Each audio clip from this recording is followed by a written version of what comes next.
Kecantikan adalah sesuatu yang akan selalu didambakan setiap wanita. Dengan paras cantik, hidup bisa lebih baik, lebih enak, dan segalanya bahkan terasa jadi lebih mudah. Namun di masa tertentu seperti perang dunia, kecantikan bisa menjadi sebuah petaka. Layaknya Malena, pemilik wajah cantik dan tubuh yang begitu seksi.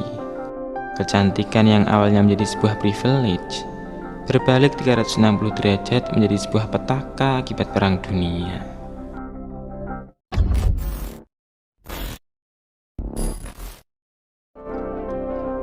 Seperti yang terlihat, Malena adalah wanita yang sangat cantik dan seksi. Bisa dibilang Malena adalah gambaran fisik sempurna seorang wanita. Ia bahkan mendapatkan julukan sebagai wanita tercantik di Sisilia. Setiap kali ia berjalan, ia selalu menarik perhatian orang-orang yang melihatnya, membuat wanita-wanita Sisilia selalu iri dengan kecantikan dan penampilannya.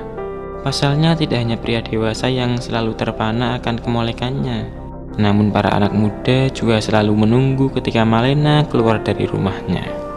Dan salah satu remaja yang paling mengagumi kecantikan dan keindahan tubuh Malena adalah Renato Amoroso. Sejak diajak memandangi Malena oleh teman-teman yang lebih tua darinya, ia sangat terobsesi dengan Malena. Kemana saja Malena melangkah, ia pasti menguntitnya. Ia selalu mengikuti kemana Malena pergi. Bahkan Renato sampai pergi ke rumah Malena untuk mengintipnya. Malena adalah wanita yang sudah menikah. Ia punya suami yang bernama Nino Scordia, seorang tentara yang sedang ditugaskan ke Afrika Timur akibat Perang Dunia II. Malena bukanlah penduduk asli Sisilia. Ia tinggal di sana karena mengikuti suaminya. Begitu pula ayahnya. Ia juga ikut Malena pindah ke Sisilia, cuman mereka tidak tinggal seatap. Ayah Malena adalah seorang guru yang bernama Bonsignor. Ia menjadi guru baru di sekolahnya Renato. Namun hampir semua murid-muridnya pada tidak punya akhlak, karena saat diajar bukannya menurut, mereka malah selalu menanyakan Malena kepada Pak Bonsignor. Professore, me lo fate fare un bambino della vostra figlia Malena? Professore, ce la posso pelare la minchia in mezzo nemmeno. Una volta però. Lalu kabar mengejutkan tiba-tiba datang. Suami Malena diberitakan telah tewas di medan perang. Upacara penghormatan pun dilakukan oleh para tentara bersama warga Sisilia. Sementara Malena tidak bisa menghadirinya. Ia mengalami kesedihan yang amat mendalam ditinggal oleh suami tercintanya. Malena juga kemudian diarak sebagai bentuk duka atas kehilangan suami akibat perang. Setelah statusnya menjadi janda, gosip tentang Malena menyebar bak rumput yang terbakar. Renato yang merupakan pengagum wahid Malena memata-matai ke tempat orang-orang yang menggosipi Malena. Walaupun Renato sangat terobsesi dengan Malena, ia tidak menyukai orang-orang yang membicarakan hal buruk ke Malena. Sebagai bentuk kekecewaan itu, ia mengerjai orang-orang yang membicarakan hal buruk tentang Malena. Lalu ketika Renato pergi ke rumah Malena, Malena terlihat sangat sedih dan kesepian.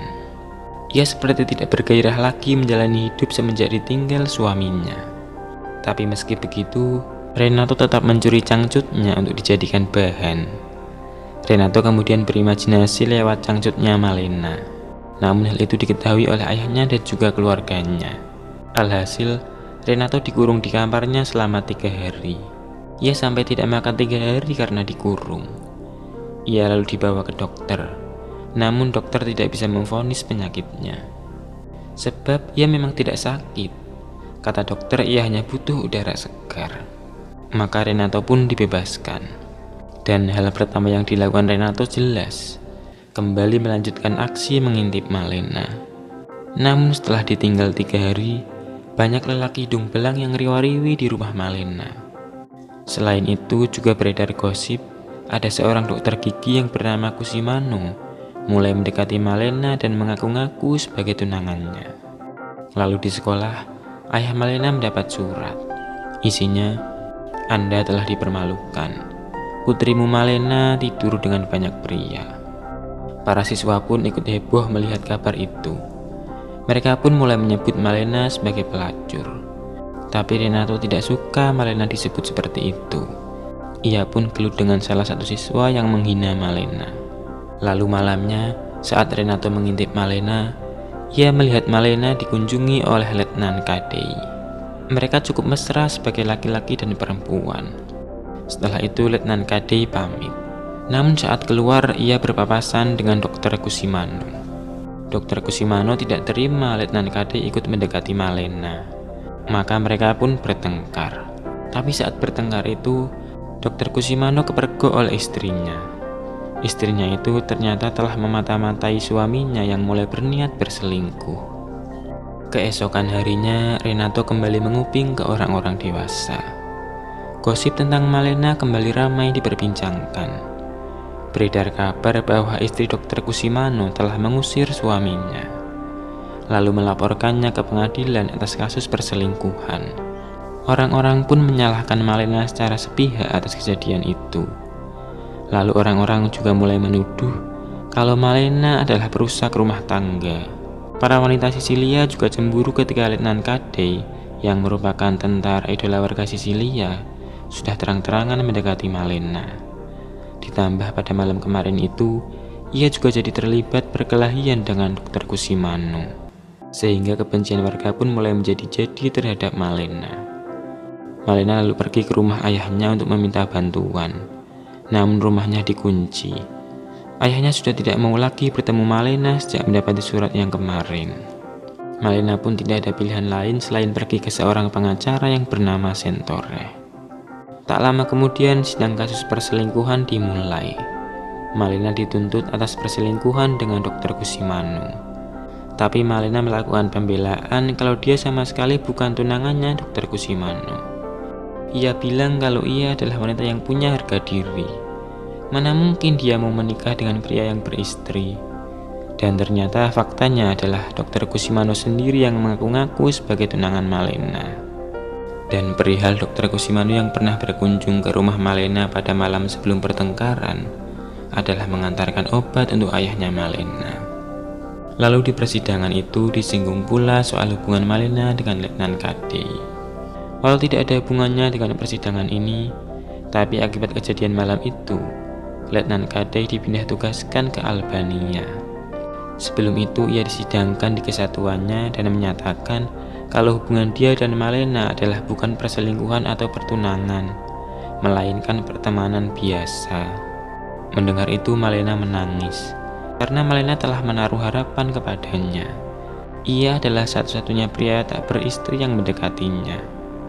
Pengacara Sentore lalu menegaskan bahwa Malena sudah jelas terbukti tidak melakukan kejahatan apapun, selain kemalangan, kesepian, dan kecantikannya. Memang dari situlah timbulnya berbagai kecemburuan, kebohongan, dan fitnah terhadap Malena. Hal itu juga yang membuat Malena bahkan kehilangan kepercayaan ayahnya sendiri karena dituduh sebagai pelacur oleh orang-orang Sisilia. Padahal Malena sendiri masih dirundung penderitaan atas berita duka dan ganasnya perang yang terjadi jauh di Afrika sana. Tapi Malena masih saja dituduh dan difitnah hanya karena kecantikannya. Malena lalu bebas dari tuduhan perselingkuhan. Tapi bayaran pengacara sangat mahal. Sementara Malena tidak lagi punya uang karena tunjangannya dikurangi akibat biaya perang. Sehingga sebagai gantinya, ia pun diperkosa oleh Sentore. Renato yang tengah mengintip pun sampai jatuh melihat kejadian itu. Singkat cerita, setelah Renato sembuh, ia kembali memata-matai hal-hal yang berkaitan dengan Malena. Nampaknya kini Sentore mulai terlihat sering berkunjung ke rumah Malena. Dan gosip yang mulai menyebar, mereka akan segera menikah. Mendengar kabar seperti itu, di sekolahnya Renato menjadi tidak fokus. Ia sangat memikirkan apa yang terjadi pada Malena. Ia tahu betul betapa jahatnya orang-orang Sisilia memperlakukan orang asing macam Malena, di mana para wanita di pasar sudah tidak mau lagi menjual dagangannya pada Malena. Para pria juga tidak ada yang mau menerima Malena bekerja karena takut dengan istrinya masing-masing. Selain itu, sekarang ia terpaksa menerima Sentore. Bagaimana Malena akan menjalani hidup dengan Sentore? Sementara para gadis lain tidak mau berdekatan dengannya karena terkenal dengan baunya yang seperti comberan karena tidak pernah mandi. Tidak bisa dibayangkan, kulit Malena yang putih dan halus itu harus beradu dengan keringat busuk lelaki tua yang tak bisa melakukan apapun tanpa perhatian ibunya. Renato kemudian mengamati Centaure yang akan meminta restu kepada ibunya. Namun ibunya menolak karena ia sudah termakan gosip bahwa Malena adalah seorang pelacur. Lalu saat Malena menanyakan kepastian ke Centaure, ia pun menangis. Ia seperti selalu dipermainkan saja perasaannya.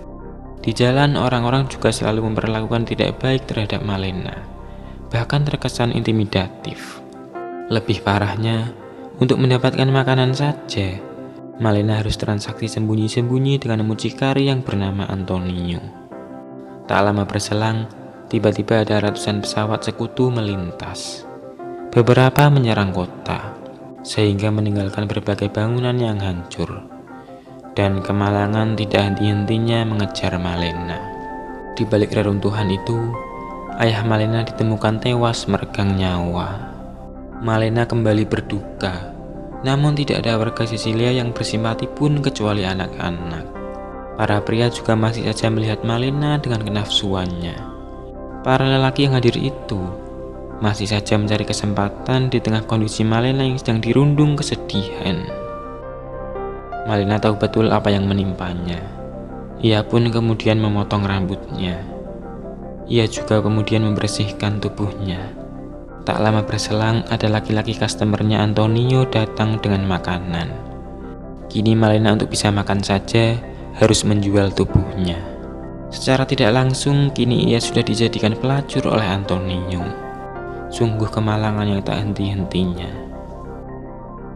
Paginya, Malena mengubah penampilan dan warna rambutnya.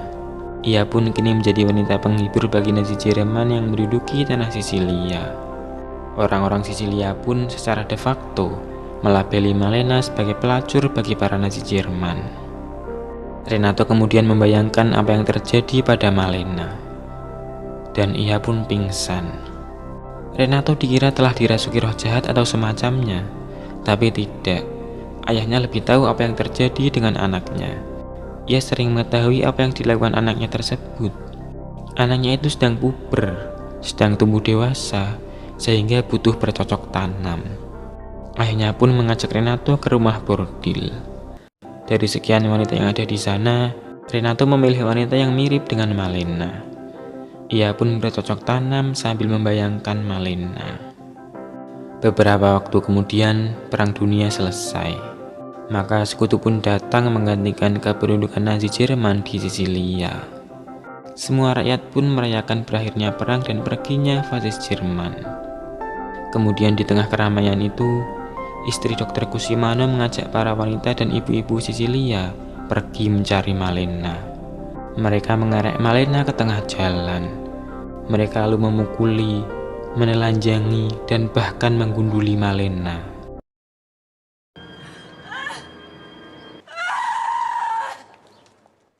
Sungguh kejam para wanita itu. Sebagai sesama wanita, mereka harusnya memahami apa yang terjadi pada Malena, bukan menjudge dan main hakim sendiri kepada dia. Kenapa Malena harus menderita sampai seperti itu hanya karena mereka cemburu dan iri dengan kecantikannya? Dan lagi, tidak ada seorang pun yang bersimpati dan menolongnya. Mereka malah mengusirnya. Sungguh tidak pantas seorang wanita memperlakukan hal seperti itu ke sesama wanita. Esoknya Malena pun pergi meninggalkan Sisilia. Renato sungguh sedih telah kehilangan Malena.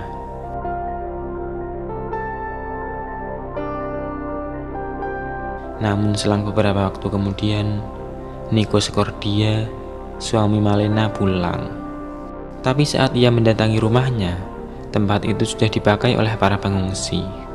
Orang-orang Sisilia juga tidak ada yang mau berbicara kepadanya.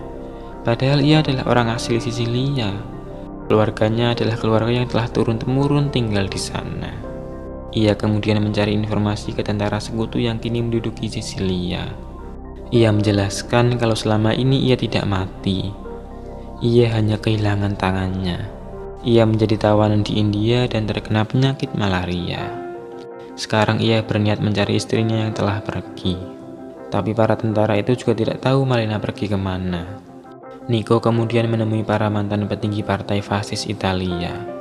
Ia berniat meminta bantuan ke mereka. Tapi Nico malah dituduh komunis dan bahkan mereka menghina kepahlawanannya sebagai tentara perang. Sì, ha ragione. Non sono eroi quelli che hanno fatto la guerra per difendere a voi altri miserabili. Renato yang sedari Nico tiba selalu mengikutinya, kemudian menolongnya. Dia hendak memberitahu kebenaran Malena, tapi ia tak kuasa mengatakannya. Tapi saat tengah malam, tiba-tiba Nico mendapat surat dari Renato. Renato adalah satu-satunya orang yang tahu kebenaran istrinya. Dalam surat itu Renato memberitahu, walau para warga hanya mengatakan hal buruk tentang Malena, Nico harus percaya bahwa Malena sangat setia kepadanya. Ia satu-satunya pria yang dicintainya. Dan kejadian-kejadian yang telah terjadi itu sebab Nico telah dianggap tewas sekian lama. Renato juga memberitahu kalau terakhir kali ia melihatnya, Malena pergi ke Messina. Tanpa pikir panjang, paginya Nico langsung menyusulnya. 1 tahun kemudian, Nico dan Malena kembali ke Sisilia. Kedatangan mereka jelas menjadi perhatian semua orang yang ada di sana.